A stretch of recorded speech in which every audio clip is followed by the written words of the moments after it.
Hi hello everyone, welcome back to my channel Udupi foods and cuisine. ಇವತ್ತಿಲ್ಲಿ ನಾನು ನಿಮಗೆ ಒಂದು ಟೇಸ್ಟಿ ಆಗಿರುವಂತಹ ಚೆನ್ನ ಬಟನ ರೆಸಿಪಿನ ಶೇರ್ ಮಾಡ್ತಾ ಇದ್ದೀನಿ. ತುಂಬಾ ಟೇಸ್ಟಿಯಾಗಿರುತ್ತೆ. ಡೆಫಿನೆಟಾಗಿ ನೀವು ಒಂದ್ಸಲ ಟ್ರೈ ಮಾಡಿ ನೋಡಿ. ಮತ್ತು ಮಾಡೋದಕ್ಕೂ ಕೂಡ ತುಂಬಾ ಈಸಿ ಇದೆ. ಬನ್ನಿ ಹಾಗಿದ್ರೆ ರೆಸಿಪಿನ ಹೇಗೆ ಮಾಡೋದು ಅಂತ ನೋಡ್ಕೊಬರೋಣ. ಮೊದಲಿಗೆ ಇಲ್ಲಿ ನಾನು ಬಟಾಣಿ ಕಾಳನ್ನು ತಗೋಬಿಟ್ಟು ರಾತ್ರಿ ಎಲ್ಲ ಸೋಕ್ ಮಾಡಿಟ್ಕೊಂಡಿದ್ದೀನಿ. ಒಂದು 1/4 kg ಅಷ್ಟು ತಗೊಂಡಿರೋ ಅಂಥದ್ದು. ನಿಮಗೆ ಟೈಮ್ ಇಲ್ಲ ಅಂತ ಅಂದರೆ ನೀವು ಬೆಳಿಗ್ಗೆನೇ ಸೋಕ್ ಮಾಡ್ಕೊಳ್ಳಿ. ಈವ್ನಿಂಗ್ ಮಾಡೋದು ಅಂತ ಅಂದರೆ ಒಂದು 6 ಗಂಟೆ ಸೋಕಾದರೂ ಸಾಕಾಗುತ್ತೆ.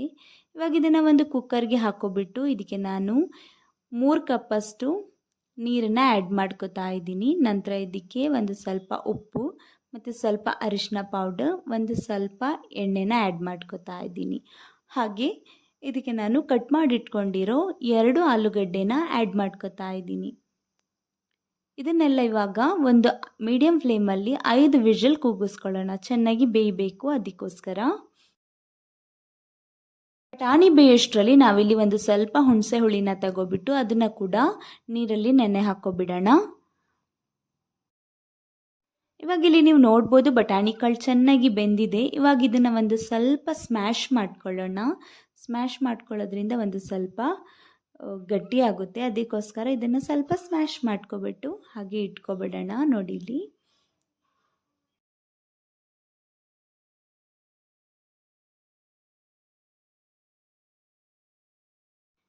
ಇವಾಗ ನೀವು ನೋಡ್ಬೋದು ಇದು ಮೀಡಿಯಮ್ ಆಗಿ ಸ್ಮ್ಯಾಶ್ ಆಗಿದೆ. ಇವಾಗ ಇದಕ್ಕೆ ನಾವು ಒಂದು ಮಸಾಲೆನ ರೆಡಿ ಮಾಡ್ಕೊಳ್ಳೋಣ.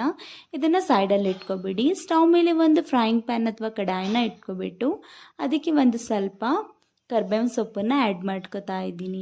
ನಂತರ ಇದಕ್ಕೆ ಒಂದು ಸ್ವಲ್ಪ ಆಯಿಲ್ನ ಕೂಡ ಸೇರಿಸ್ಕೊಳ್ಳೋಣ ಫ್ರೈಗೆ ಬೇಕಾಗಿ.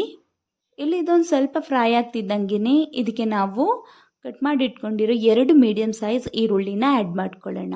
ನಂತರ ಇದನ್ನು ಚೆನ್ನಾಗಿ ಫ್ರೈ ಮಾಡ್ಕೊಬಿಡೋಣ. ಇವಾಗ ನೀವು ನೋಡ್ಬೋದು ಈರುಳ್ಳಿ ಚೆನ್ನಾಗಿ ಫ್ರೈ ಆಗಿದೆ. ಇದಕ್ಕೆ ನಾನಿವಾಗ 1 ಟೀ ಸ್ಪೂನಷ್ಟು ಜಿಂಜರ್ ಗಾರ್ಲಿಕ್ ಪೇಸ್ಟ್ನ ಆ್ಯಡ್ ಮಾಡ್ಕೋತಾ ಇದ್ದೀನಿ. ನಂತರ ಇಲ್ಲಿ ಜಿಂಜರ್ ಗಾರ್ಲಿಕ್ ಪೇಸ್ಟ್ನ ಚೆನ್ನಾಗಿ ಫ್ರೈ ಮಾಡ್ಕೊಬಿಡೋಣ. ನೋಡಿ, ಒಂದು ನಿಮಿಷದಲ್ಲಿ ಜಿಂಜರ್ ಗಾರ್ಲಿಕ್ ಪೇಸ್ಟ್ ಕೂಡ ಚೆನ್ನಾಗಿ ಫ್ರೈ ಆಗಿಬಿಡುತ್ತೆ. ಇವಾಗ ನೀವು ನೋಡ್ಬೋದು. ಇವಾಗ ನಾನು 1 ಕಟ್ ಮಾಡಿ ಇಟ್ಕೊಂಡಿರೋ ಹುಳಿ ಟೊಮ್ಯಾಟೊ ಮತ್ತು 1 ಸ್ವೀಟ್ ಟೊಮ್ಯಾಟೊನ ಆ್ಯಡ್ ಮಾಡ್ಕೊತಾ ಇದ್ದೀನಿ. ಸಪೋಸ್ ನಿಮ್ಮ ಹತ್ರ ಹುಳಿ ಟೊಮ್ಯಾಟೊ ಇಲ್ಲ ಅಂತ ಅಂದರೆ 2 ಕೂಡ ಇದನ್ನೇ ಆ್ಯಡ್ ಮಾಡ್ಕೊಳ್ಳಿ. ನಂತರ ಇಲ್ಲಿ ಟೊಮ್ಯಾಟೊನ ಚೆನ್ನಾಗಿ ಸ್ಮ್ಯಾಶ್ ಮಾಡ್ಕೊಳ್ಳೋಣ. ಇದ್ರ ಜೊತೆಗೇ ನಾನಿಲ್ಲಿ 2 ಹಸಿರು ಮೆಣಸಿನ್ಕಾಯಿನ ಕಟ್ ಮಾಡ್ಕೊಬಿಟ್ಟು ಆ್ಯಡ್ ಮಾಡ್ಕೊತಾ ಇದ್ದೀನಿ. ಖಾರ ಜಾಸ್ತಿ ಇರೋದ್ರಿಂದ 2 ಆ್ಯಡ್ ಮಾಡ್ಕೊತಾ ಇದ್ದೀನಿ. ಸ್ವಲ್ಪ ನೋಡ್ಕೊಂಡು ಆ್ಯಡ್ ಮಾಡ್ಕೊಳ್ಳಿ ಹಸಿರು ಮೆಣಸಿನ್ಕಾಯಿನ. ಖಾರ ಇಷ್ಟಪಡೋರು ಇನ್ನೂ 2 ಎಕ್ಸ್ಟ್ರಾ ಆ್ಯಡ್ ಮಾಡ್ಕೊಳ್ಳಿ. ನಂತರ ಇದನ್ನು ಚೆನ್ನಾಗಿ ಮಿಕ್ಸ್ ಮಾಡ್ಕೊಳ್ಳೋಣ. ಇವಾಗ ಟೊಮ್ಯಾಟೊ ಸ್ವಲ್ಪ ಫ್ರೈ ಆಗ್ತಿದ್ದಂಗೆ ಇದಕ್ಕೆ ನಾನು ಒಂದು ಟೀ ಸ್ಪೂನಷ್ಟು ಸಾಲ್ಟನ್ನು ಕೂಡ ಆ್ಯಡ್ ಮಾಡ್ಕೊತಾ ಇದ್ದೀನಿ. ಇವಾಗ ಇಲ್ಲಿ ನೀವು ನೋಡ್ಬೋದು ಟೊಮ್ಯಾಟೊ ಸ್ವಲ್ಪ ಚೆನ್ನಾಗಿ ಫ್ರೈ ಆಗಿದೆ. ಇದಕ್ಕೆ ನಾವಿವಾಗ ಸ್ಪೈಸಸ್ ಪೌಡ್ರನ್ನ ಆ್ಯಡ್ ಮಾಡ್ಕೊಬಿಡೋಣ. ಇಲ್ಲಿ ಮೊದಲಿಗೆ ನಾನು 1/4 ಟೀ ಸ್ಪೂನಷ್ಟು ಅರಿಶಿನ ಪೌಡರ್, 1 ಟೀ ಸ್ಪೂನಷ್ಟು ಚಿಲ್ಲಿ ಪೌಡರ್, 1 ಟೀ ಸ್ಪೂನ್ ಧನಿಯಾ ಪೌಡರ್, ಅರ್ಧ ಟೀ ಸ್ಪೂನ್ ಜೀರಾ ಪೌಡರ್, ಅರ್ಧ ಟೀ ಸ್ಪೂನ್ ಗರಂ ಮಸಾಲ ಪೌಡರ್ನ ಆ್ಯಡ್ ಮಾಡ್ಕೊತಾ ಇದ್ದೀನಿ. ಇದನ್ನೆಲ್ಲ ಇವಾಗ ಚೆನ್ನಾಗಿ ಮಿಕ್ಸ್ ಮಾಡ್ಕೊಬಿಡೋಣ. ಎಲ್ಲ ಮಸಾಲೆ ಜೊತೆ ಮಿಕ್ಸ್ ಆಗಲಿ. ಇವಾಗ ನಾವು ಒಂದು ಸೀಕ್ರೆಟ್ ಇಂಗ್ರೀಡಿಯೆಂಟ್ಸ್ನ ಆ್ಯಡ್ ಮಾಡ್ಕೋಬೇಕು. ಏನು ಅಂತ ಅಂದರೆ ಇಲ್ಲಿ ನಾನು ಒಂದು ಅರ್ಧ ಪೀಸಷ್ಟು ಚಿಕನ್ ಸ್ಟಾಕನ್ನು ಆ್ಯಡ್ ಮಾಡ್ಕೊತಾ ಇದ್ದೀನಿ. ಸಪೋಸ್ ಚಿಕನ್ ಸ್ಟಾಕ್ ಇಷ್ಟ ಇಲ್ದಿರೋರು ಇಲ್ಲಿ ಮ್ಯಾಗಿ ಮಸಾಲಾನ ಒಂದು ಅರ್ಧ ಟೀ ಸ್ಪೂನ್ ಆ್ಯಡ್ ಮಾಡ್ಕೊಳ್ಳಿ. ಇದೆಲ್ಲ ಚೆನ್ನಾಗಿ ಮಿಕ್ಸ್ ಆಗಲಿ. ಇವಾಗ ಒಂದ್ಸಲ ಇದೆಲ್ಲ ಮಿಕ್ಸ್ ಆದಮೇಲೆ ಇದಕ್ಕೆ ನಾವು ಆವಾಗಲೇ ನೆನೆ ಹಾಕ್ಕೊಂಡಿದ್ದಂಥ ಹುಣಸೆ ನೀರನ್ನು ಆ್ಯಡ್ ಮಾಡ್ಕೊಬಿಡೋಣ. ಇದು ಚೆನ್ನಾಗಿ ಮಿಕ್ಸ್ ಮಾಡ್ಕೊಬಿಟ್ಟು ಇದನ್ನು ಆವಾಗಲೇ ಸ್ಮ್ಯಾಶ್ ಮಾಡ್ಕೊಂಡಿದ್ದಂತಹ ಬಟಾಣಿಗೆ ಆ್ಯಡ್ ಮಾಡ್ಕೊಬಿಡೋಣ. ಅಂತ ಚೆನ್ನಾಗಿ ಮಿಕ್ಸ್ ಮಾಡ್ಕೋಬೇಕು. ಇವಾಗ ಮತ್ತೆ ಇದನ್ನು ನಾವು ಸ್ಟವ್ ಮೇಲೆ ಇಟ್ಕೊಬಿಟ್ಟು ಒಂದು ಸ್ವಲ್ಪ ಕುದಿ ಬರಕ್ಕೆ ಬಿಡಬೇಕು. ಇಲ್ಲಿ ಒಂದು ಸ್ವಲ್ಪ ನೀರನ್ನು ಕೂಡ ಅಡ್ಜಸ್ಟ್ ಮಾಡ್ಕೊತಾ ಇದ್ದೀನಿ ನಾನು. ನೋಡ್ಬೋದು ನೀವು. ಇವಾಗ ಈ ಕನ್ಸಿಸ್ಟೆನ್ಸಿಯಲ್ಲಿದ್ದರೆ ಚೆನ್ನಾಗಿರುತ್ತೆ. ಇವಾಗ ಇದಿಲ್ಲಿ 2ರಿಂದ 3 ಕುದಿ ಬರಲಿ. ನೋಡ್ಬೋದು ಇಲ್ಲಿ ಚೆನ್ನಾಗಿ ಕುದಿ ಬರ್ತಾ ಇದೆ. ಇವಾಗ ಇದು 2ರಿಂದ 3 ಕುದಿ ಬಂದಿದೆ.